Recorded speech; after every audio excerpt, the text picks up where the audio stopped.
biggest stories, only the biggest guests, and only the biggest opinions. This is AM 560, The Answer. Good morning, Dan and Amy. And President Trump had this to say upon addressing the press after Anthony Kennedy submitted his retirement letter. He's been a great justice of the Supreme Court. He is a man who is displaying great vision. He's displayed tremendous vision and tremendous heart. And he will be missed, but he will be retiring. And we will begin our search for a new justice of the United States Supreme Court that will begin immediately. And hopefully we're going to pick somebody who will be as outstanding. So I just want to thank Justice Kennedy for the years of tremendous service. He's a very spectacular man, really a spectacular man. President Trump in North Dakota last night said that he wants to leave a lasting stamp on the U.S. Supreme Court. Travel ban ruling underscores just how critical it is to confirm judges who will support our Constitution. And remember this, so we have a pick to come up. We have to pick a great one. We have to pick one that's going to be there for 40 years, 45 years. So age does matter. Of course it does. Pick. Yeah, and he's sticking to his list from which he picked Neil Gorsuch, so that's good news. He made that clear yesterday. Mitch McConnell says vote will come this fall, so that's good news. The nuclear option is still in force, so you just need your 51 Republican senators to confirm Trump's nominee, whoever that may come to be. You know who threw their hat in the ring this morning? Ben Shapiro. He says, I'm only 34. I could be on the court for 60 years. Just saying. Shopping himself around this morning. Yeah, that's hilarious.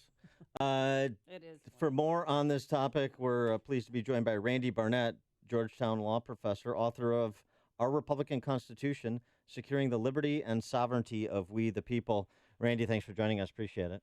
Good morning, Dan. Good morning, Amy. Are you also going to shop yourself? I don't fit the age requirement. Oh, I'm sorry. No, that's too bad. So before we get to handicapping the replacement, your assessment of Anthony Kennedy's tenure on the high court? I think it was very, very interesting. He's somebody who was his own person and who definitely tacked to the right with respect to federalism questions. He tacked what you would say to the left with respect to personal autonomy questions. So the bottom line of Anthony Kennedy, regardless of what his methodology was, he was not much of an originalist, let's say, was that he was fairly libertarian in the outcomes that he tended to favor. Do you think President Reagan would have been proud of his selection? I actually think he wouldn't have been as displeased as you might imagine. Anthony Kennedy was the third choice for that seat after Robert Bork went down, after Doug Ginsburg had to withdraw, and I would love to have seen a Doug Ginsburg Supreme Court justiceship. Frankly, that was a tragedy. But I don't think Reagan would have been so terribly put off by this. Well, I mean, his cowardice in the Planned Parenthood v. Casey decision, where he flipped under pressure, was not exactly one of the finer moments. I don't think the Gipper would have appreciated that. No, but then he came back and limited the scope of that with the partial birth abortion ruling that he authored after that. So he tended to make a move like that. Then he talked about the limits on that move, where the other side saw no limits to that move, whatever that might be. He's an interesting guy. Thinking about potential replacements, as I said, Trump is sticking to his Federalist Society Heritage Foundation list that Leonard Leo keeps in a vault somewhere. And one of the names that's circulating and was leveled up by his Senate colleague Ted Cruz is Mike Lee. What about the idea of nominating an incumbent senator for Supreme Court? Well, first of all, let me say that isn't it kind of a good thing? Isn't this kind of a wonderful development, positive development, let's say, that there was a list like this, Yes. that he ran on the list like this, that people voted on the basis of the list like this, and that he stuck with it since then. I mean, many people were skeptical he'd keep his promise to do that, and yet he has. That seems to be of all the terrible things that are happening in our polity, with our politics, this seems to be a very favorable development in politics. Supreme Court justices really ought to be on the agenda for every presidential election, and only because Justice Scalia's seat was vacant and needed to be filled did it happen this time. And yet, and this is the way it happened. And I have to say, aren't you kind of happy about that? Very. Oh yeah. Very happy. I mean, as you said, it justifies a lot of the people who said, "Look, I have some concerns about Trump, some of his behavior, his past, his, what he believes today versus what he believed a few years ago." But the Supreme Court, but the Scalia vacancy, but the Supreme Court in general, that's the difference maker. We can't have Hillary making Supreme Court nominations, and for the never Trumpers on the right, boy, they're in a bit of a conundrum now to explain themselves, because those people who decided for Trump based on Supreme Court appointments have been vindicated so far. Well, in a moment of weakness, I sort of tweaked them on Twitter last night.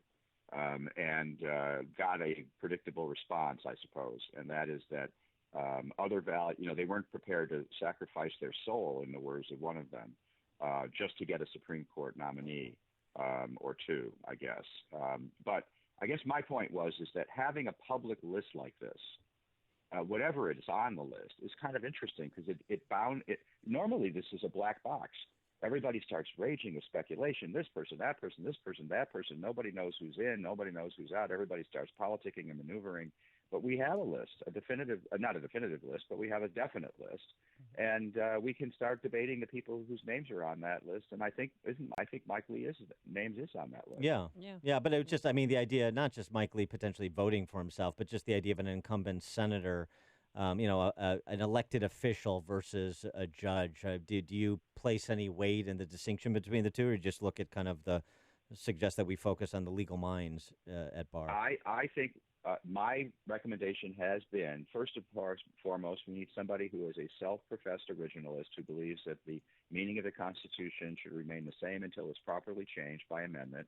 We need that, and then we need somebody who has the intestinal fortitude or courage to stick with their guns even when great pressure is brought to bear on them to deviate from that. That's what we need. We need both a substantive view and we need character to go with it. That's what we should be vetting for. And later down the line, when somebody is, announced and goes through the Senate confirmation process, what potential Supreme Court decisions do you think could be in jeopardy? I mean, they released a list saying abortion, affirmative action, death penalty for minors, presidential subpoena power, and religious freedom. Amy, I don't have a strong opinion about this, and I prefer not to speculate about outcomes and judge candidates on the basis of outcomes. I judge them on the basis of the method. In fact, it's the method that helps tell me whether I like the outcome or not. Say the Fourth Amendment cell tower case.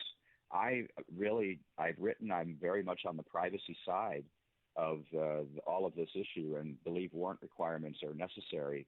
And yet I needed to think about what the Fourth Amendment really says to know whether in this particular case you ought to have a warrant to get a cell tower record. And I have to say I was moved by both Justice Thomas's and Justice Gorsuch's dissent there. So first tell me what the legal argument is, and then we'll talk about results.